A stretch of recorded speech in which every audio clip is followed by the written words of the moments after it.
you should be happy to be here. And that's like the end of our social contract. But it's the small things that matter most than the paycheck. They're looking to understand that the manager in front of them, that their employer actually sees them as a human. That's what workers are looking for today. They want to know that they matter and that the work that they do actually matters.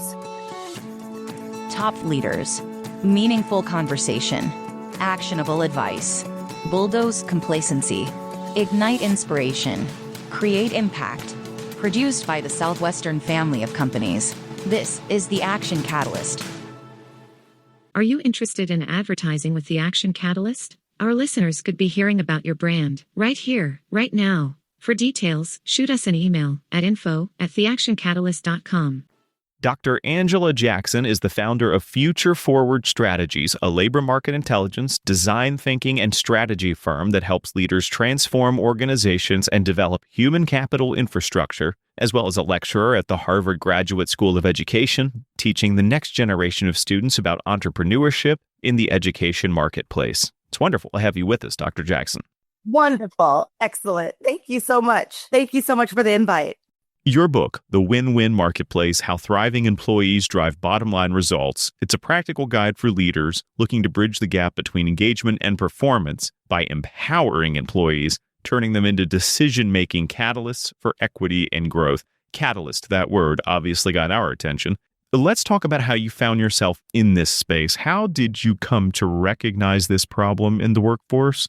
Certainly, you've studied it at an academic level, but did you encounter any of these issues firsthand earlier in your career, even as far back as your time with Viacom or Nokia? Yeah, absolutely. Well, I think there's two pieces to this. Before I became a researcher and an academic, to your point, it was based on my lived experience. I was raised by my grandparents. My grandfather worked at a Chrysler factory, and it was like back in the day when it was like a union shop. You know, you started your job there, you worked for 20, 30 years, and then you left. And I remember at the time when he was about to retire, but Chrysler was having some economic issues. And so they had a reduction in force. And not only did my grandfather have to retire early, a lot of the people did in my community. And that really struck me because at that time, as young as I was like 10, 11 years old. I just remember thinking how important work was in people's lives. I saw when people had purpose and when they don't. And even when I go back to that town now, I see once those good jobs left, what that has meant. And again, that's always stayed with me. And even with my work in the private sector, you know, you shared, I worked at Viacom and Nokia, building new businesses domestically and internationally. And doing that work, that experience for my grandfather, I thought, you know, you just put your head down. The exchange between a company and a person is that they're paying you. I was one of those people, you know, I was type A, worked 10, 15 hours a week. You know, I had a million miles like up in the air, the movie. And I literally, you know, had an accident, a car accident. And I remember after that car accident, I was on a work trip and I thought to myself, oh my gosh, I've been working 15-hour days. I've not seen my family. I've not seen my friends. This is not sustainable. And I remember going back to work after the doctor said, you know, take some time off, you know, try to keep your stress low. And my stress went back up. And the job at the time was like, you know what, we've got lots for you to do. Hopefully you're okay, but, you know, get back to, you know, business as normal. And I just began to think that there has to be another way, a more humane way to do work. And that was my curiosity then. I went on to found my own company, which I was able to create the culture. And then being an academic, being able to go back and really study that more professionally and academically. So we've talked to a lot of leaders on the podcast. We know that the classic top-down decision-making is no longer effective today, but a lot of leaders think it still is. What are some of the biggest misconceptions leaders have about employee engagement, and what are some of the most common mistakes companies are making based on those assumptions? I love this question because, and I write about this in the Win-Win Workplace book. I called it the Win-Win Workplaces. This is where leaders are really thinking differently and reimagining those old norms of work. And to your point, at the same time, we've got people who are just holding on with dear life, you know, to that world of work that worked for them. The biggest misconception around work is that pay is everything. And it's kind of what we started this conversation with. You know, I give you a paycheck. You should be happy to be here. And that's like the end of our social contract. But what we're seeing with millennials and Gen Z and even, you know, some Gen Xers is that they are willing to take a pay cut to have more flexibility. They are willing to take a pay cut to work for a company where there's values aligned. So the paycheck, yes, while still important, is not the only thing. And I think the biggest thing I'd like to share with your listeners are what we've heard from actually surveying workers. And again, we've looked at over 1,700 companies. We've talked to literally tens of thousands of workers. The biggest thing that we're hearing from them is it's the small things that matter most than the free lunch at the office or the paycheck. They're looking to understand that the manager in front of them, that their employer actually sees them as a human and what goes on beyond just the world of work. And I'll give you an example of that.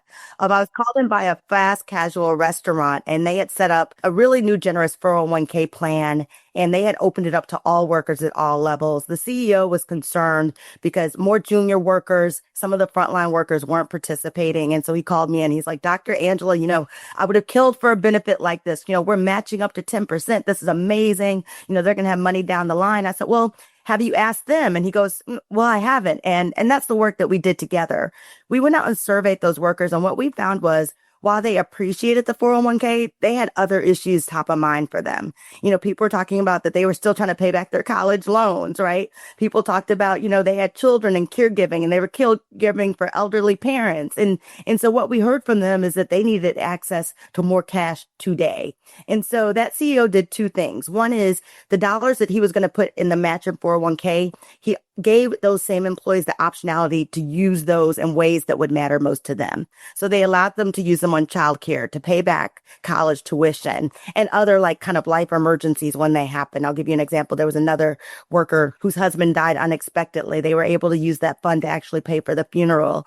And we went back 6 months later and interviewed the employees again, just to ask, how are things at work? How do you feel like your employer cares about you? And this is one of those kind of questions a lot of researchers ask. That percentage went up dramatically. And it wasn't even about the number. It's about the comments that people said. People were like, I know that this employer cares about me because they did X. They helped me with my transportation. And I think the biggest thing that we need to understand is when we actually ask employees what they want, what matters most to them, and then in our ability as an employer to say what we can do and what we can't do, that's what workers are looking for today. They want to know that they matter and that the work that they do actually matters. And I think it was him realizing that what worked for him as a 65-year-old man, right, is very different if your workforce is in their 20s and 30s. We've got people who are thinking about their families, thinking about buying their first home, apartments. That's a very different life stage. And I think as leaders,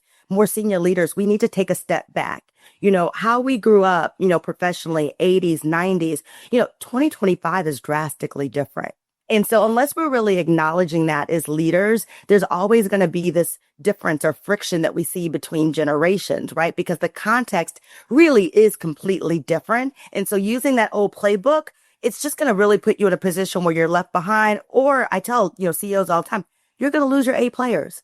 A players always have optionality. In a tight labor market, in a not tight labor market, these people will always have options. So obviously empowering employees in this way is going to be beneficial psychologically and in terms of equity and morale. But a lot of our listeners are going to want to know the more tangible impact, the profit impact. Explain how this really can be a profit-driving tool, not just a compliance or an HR thing. Well, and that was the most kind of interesting point that came from the research. And we just replicated this study with Fortune 500 companies back in October of last year. So we looked at which of these companies were implementing the strategies that we advise in the book around centering an employee voice, making sure that you are giving them benefits that matter most to them, and some of the other principles. A couple things that we saw when we looked at private companies, the ones that were implementing these practices had a higher share price. They also had a lower retention rate. And when you talk about the cost of turnover, which I would argue a lot of employers don't really know the real cost, the idea that you can retain people for 6 months longer, a year longer, 2 years, especially in some of these high turnover entry level roles, we're talking about savings of millions of dollars that these companies were seeing. I tell a story of one company in the book around centering worker voice. It's called CHI Doors. What they went in and did with their workforce, this was a manufacturing plant. They create doors. They went in, the new management said, okay, we bought the company. We'd love to, over the next 4 or 5 years, turn this company around, make a profit. We'd love all of your ideas. And they went to some of the drivers. And I remember I talked to one of the drivers and he goes, I'd given my ideas before. They didn't listen. I decided to give, this new management the benefit of the doubt. And basically what he was saying was the route that you've been giving me on the GPS is wrong. And not only did they check his route, but they checked all of the routes. And what they found out was the software was actually, there was a glitch. The routes were wrong. There were new streets in place. And this was kind of an old model. And what they were able to do was not only save the money, right? Save the frustration from the workers, but then they took those dollars saved and they said to the employees, what other ideas do you have to make us more productive?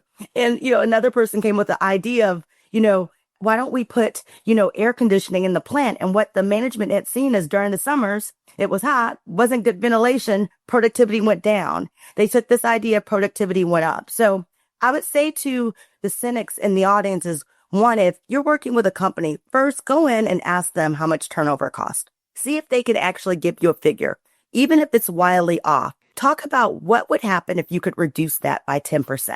Think about the dollars that are there. What we saw with these companies is that, again, when they had 80, 90% turnover in certain roles, when we talk about call centers, dropping that by 20%, we saw by one, reimagining benefits. We talked about, using training. We call it in the chapter, developing a deep talent bench, showing people that there's actually a career path. These things had tangible impact on the financial line. Again, not trying to be cynical, but a lot of our leaders are also small business owners. They might be thinking, okay, it's easier for a big company or a corporation to put these kind of changes in place, but that doesn't really apply to me. How can small businesses or resource-constrained businesses adopt these strategies as well? So 2 things. I just spoke to 1,000 small business owners. I'll tell you 2 things. Small business owners, it's actually easier for you to do this than large companies. So, and the reason why large companies are matrix, the costs are exorbitant. And when we talk about small and medium-sized businesses, the competitive advantage is that you are small and medium, that you can actually be in proximity with your team. And a lot of the practices that we saw here, they didn't cost extra money per se. It was a reallocation of resources based on what employees actually meant. So that's number one. Listening doesn't cost money. It takes time. And now when we talk about, analytics, you can do a Google survey, 5 to 6 questions asking people what they want, put that in ChatGPT, and you actually have the results. And what we saw going back to that idea of time is a lot of times employees are asked what they want, what they need, and the loop is not closed. And so we spend billions of dollars on listening, right? Employee listening, but you've got most people who say that their employer doesn't care about them. And so it's these small intangible things that a small and medium-sized business can do. One, you're the CEO. If someone goes to work for a big company, they're not going to be able to work shoulder to shoulder with the CEO or the founder.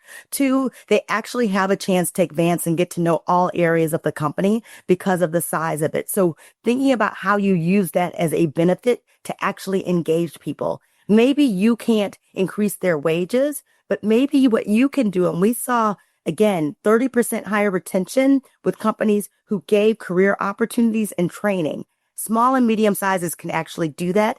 And we need more people who are cross-trained, who really more deeply understand the business. So I would push back and say small and medium-sized businesses, this could actually be your competitive advantage, where someone will go get lost at Amazon. You'll know their name and they'll know that someone is actually investing in them.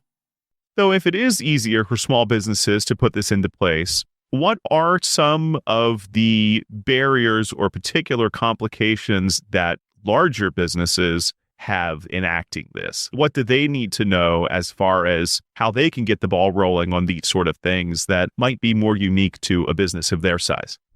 Yes, so absolutely. When you're looking at larger businesses, the challenge is, and we've seen this over and over in time, that you may have leadership buy-in at the top at some of these practices, but how they're felt in the middle of the company is very different. And most people will tell you your experience of any job is really based on who manages you.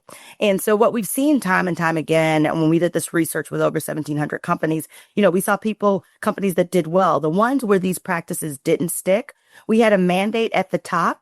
And then in the middle, you find managers who might still be, again, not investing, not doing the listening, not taking the insights, and I think most importantly, not measuring the impact. And the biggest thing that we say about any of these practices, to know they work, you need to have a baseline and that you need to be measuring this periodically. In the win-win workplace, we had certain employers pulsing and checking in with their employees on a monthly basis. Not all of them, but they would do small percentages. And the reason why is that once they implemented one of these strategies, they wanted to understand who is it working for and under what conditions, and who is it not working for? What do they need to do differently? And if it's not working, how do you try again and go back and think about re-envisioning this? What we saw with these large companies are that some of these managers, when you went and actually interviewed them, they say, okay, we know that our employers said we should, get away from hiring with degrees. We should look at more skills-based hiring, which showed, higher productivity. But I'm responsible for that person and I want to hire the best person. And so unless large companies are really thinking about the change management at the center of the organization, it's going to be hard to make these types of shifts. And I write a case study of one global financial firm, which I had to anonymize. But one thing they saw was so important with their middle managers, and this organization has over 50,000 middle managers. They had basically put them into thirds. They had a high performing third. They had a kind of middle of the road that were doing all the things. They had an underperforming kind of bottom. And this was based on assets under management at the bank locations that they had. And what they were able to do through surveys and employee listening, they were able to gauge that managers who had employees who rated them more highly had higher assets under management. And so that indicator of how someone's direct reports felt about them really impacted the assets that the bank had in each branch. And so what they were able to do was to realize that they needed to do more training on their actual managers. And this is something that we've talked about. Many people are promoted into management because they're a great individual contributor, not because they've been managed or a people manager, a good people manager, myself included when I think of my early 20s. And what this bank did to their credit is that they actually did a manager training for anyone that was promoted or for anyone who's brought externally from the organization. And so they started to say, what does it mean to be a manager at insert company's name? And so they went over the values. They went over the ideas around hiring and how we find the best talent. And they realized when doing that third of managers that were underperforming, 2/3 of them went up to performing, and then a portion of those went up to high performing. And then I always tell people nothing's perfect. We had about 20% of those people who exit the organizations. They shouldn't have been managers. And this is something that we really have to realize and grapple with. And this company's thinking real time about how do you promote people without having to promote them into managers? Because again, everyone doesn't need to be a people manager. And is there a world of work that you can advance without having that type of responsibility? Change, and especially this type of change is slow. What is something that our listeners can do today? And what's step one, literally today or this week? Yeah, change can be slow in organizations, but what we can do is get some quick wins, right? And what we saw with the win-win workplaces, there's 9 strategies we talk in the book that showed a correlation to lift on the financial side. I want to be clear that not one employer that we researched was doing all of the things. Most of them started with what was either a problem of practice that they had around talent or an opportunity that they saw with talent. And then they applied one of the strategies. And why that's important is because many of them started with just a pilot. They wanted to show if we're thinking about hiring differently, what would that look in one department? And I'll give you a quick example. There's a hospital, New York Presbyterian. They had a really hard time and high turnover with nurses. And so they said, you know what? We want to make sure that we're retaining the nurses that we have. They started with a lot of employee listening. The one thing that they found out, and this is the case with many hospitals and healthcare centers across the country and globally, that the shifts you get are based on your tenure. So those who have been, at work longer, they get the prime shifts during the day. Those who are newer, get the midnight overnight shifts. And what they saw was that they were turning people out because of that. The shift that they were able to do was to be more fair in their scheduling and meant that everyone had to rotate, right? Through the third shift, the second shift, and the first shift. They were able to pilot that with just one department. They were able to see in a year market, they were able to retain 96% of their nurses. That is incredible when you think about the nursing shortage. And so getting those early indicators, they went from one department to a second department. Now they're up to 12 departments, and the CHRO there has now mandated that for all departments. And this is what I'm talking about. So you can do a pilot, get some indicators on what it's working, share that with others so you're building buy-in, and then go to your next department, go to your next pilot. We need to understand, right? Like, and many of us who sit in these HR seats and we're talking to our people, we say, okay, what is mine to do right now? And I think the biggest thing that we can do as HR leaders, and as I talk to them across this country, many of the HR leaders are losing a lot of their budget to agentic AI.